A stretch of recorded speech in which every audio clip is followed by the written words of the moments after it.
Hi friends, வாங்க இன்றைக்கி பார்த்திங்கன்னா அழகான ஒரு ஹெல்த்தியான கம்பு இட்லி தான் செஞ்சுருக்கேன். பாருங்கள் எவ்வளோ நல்லா சாஃப்டாக இருக்குதுன்னு.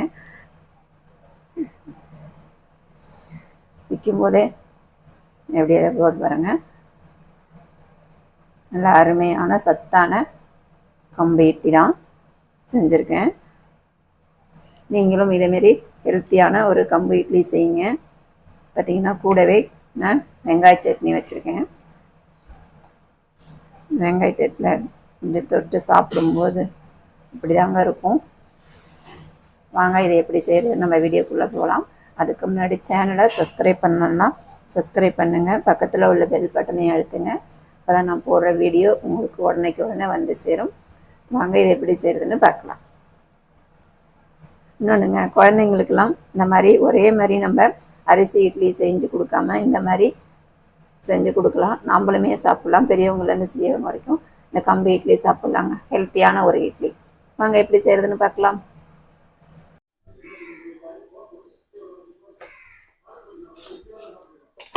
நீங்கள் ஒரே கிளாஸ் மாரி எடுத்துக்கோங்க, இல்லை ஒரே கப்பில் அளந்துக்கோங்க. நான் பார்த்திங்கன்னா ரெண்டும் ஒரே அளவில் எடுத்துருக்கேங்க. கம்பு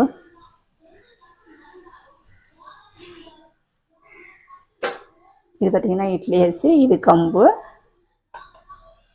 இதை நம்ம ஒரு பவுலில் மாற்றிக்கலாம்.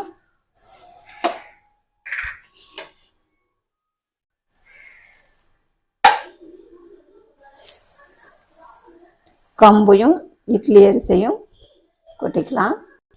அதே கப்பால் அரை கப்பு உளுத்தம்பருப்பு அதையும் சேர்த்துக்கலாம். நீங்கள் எந்த கப்பால் எடுக்கிறீங்களோ அதே கப்பால் எல்லா அளவுகளும் எடுத்துக்கோங்க. ஒரு ஸ்பூன் அளவுக்கு வெந்தயம், இதையும் இது கூட கொட்டி எடுத்துக்கலாம்.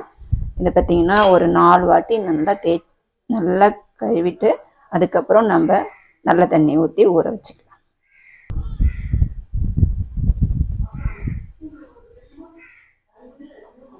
நல்லா கழுவிட்டு வந்தாச்சு.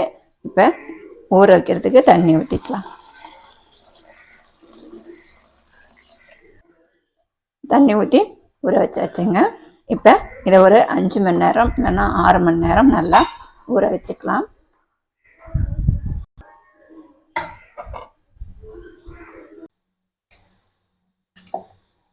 நல்லா 5-6 மணி நேரம் நல்லா ஊறிடுச்சு. இப்போ நம்ம அரைச்சிக்கலாம். நீங்கள் கிரைண்டரில் அரைக்கணும்னா அரைச்சிக்கலாம். நான் பார்த்திங்கன்னா இந்த மிக்சியிலே அரைக்க போகிறேன். கொஞ்சம் தான் இருக்கு இல்லையா, அதனால் எல்லாமே அரைச்சாச்சுங்க. நம்ம இட்லிக்கு மாவு அரைப்போம் இல்லையா, அதேமாரி அரைச்சிக்கலாம். ரொம்ப தண்ணியாக அரைச்சிட்டிங்கன்னா அப்புறம் நமக்கு இட்லி வராது. அரைச்சாச்சு. மாவுக்கு தேவையான அளவு கல் உப்பு சேர்த்துக்கலாம்.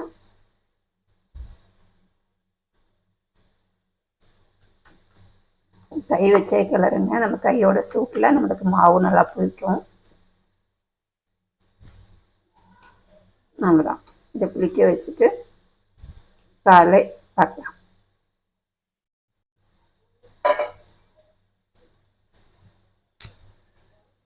மூடி போட்டு மூடி வச்சிடலாம்.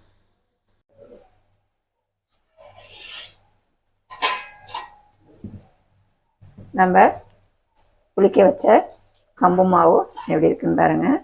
நல்லா புளிச்சு போயிருக்கு. எப்படியே நம்ம நல்லா கலக்கிக்கலாம். நம்ம அரைச்சி வச்ச மாவு நல்லா புளிச்சிருச்சா, நம்ம இப்போ இட்லி ஊற்றிக்கலாம். நான் பார்த்திங்கன்னா குழி துணி போட்ட இட்லி தான் ஊற்றிருக்கேன்.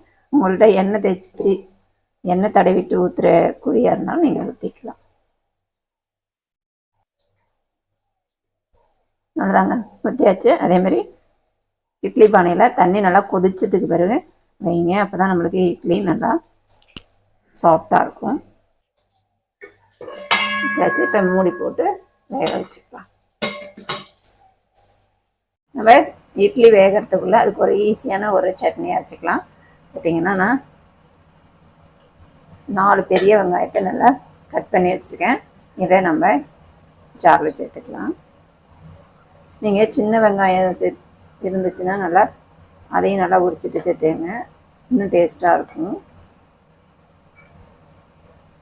இட்லி வேகிறதுக்குள்ளே நம்ம சட்னி அரைச்சிடலாம். பார்த்திங்கன்னா கொஞ்சமாக புளி, ஒரு சைஸில் புளி எடுத்து ஊற வச்சுருக்கேன், இதையும் சேர்த்துக்கலாம்.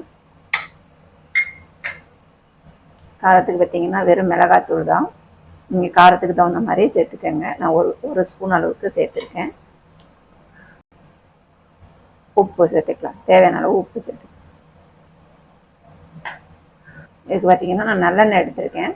நீங்கள் பச்சையாக அரைச்சிட்டு ஒரு தாளிப்பு மட்டும் கொடுத்தோம்னா போதும், சட்னி நல்லாயிருக்கும். நான் இதை இப்போ அரைச்சிட்டு வந்துடுறேன். பாருங்கள், நல்லா அரைச்சாச்சு. நம்ம கிண்ணத்தில் மாற்றிக்கலாம். அவ்வளோதாங்க, நல்லா நைஸாக அரைச்சாச்சு. இப்போ இதுக்கு நம்ம தாளிப்பு கொடுத்துடலாம். எடுத்து வச்சு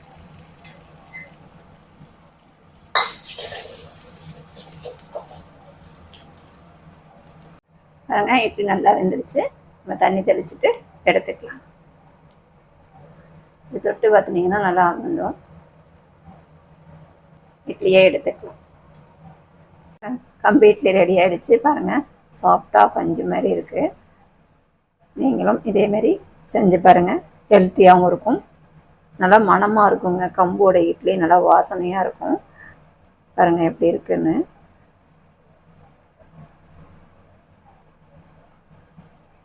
நான் கார சட்னி வச்சுருக்கேன், வெங்காய சட்னி வச்சுருக்கேன். நீங்கள் தேங்காய் சட்னி, சாம்பார் எது கூடனாலும் வச்சு சாப்பிட்லாங்க. அருமையாக இருக்கும், ஹெல்த்தியாகவும் இருக்கும்.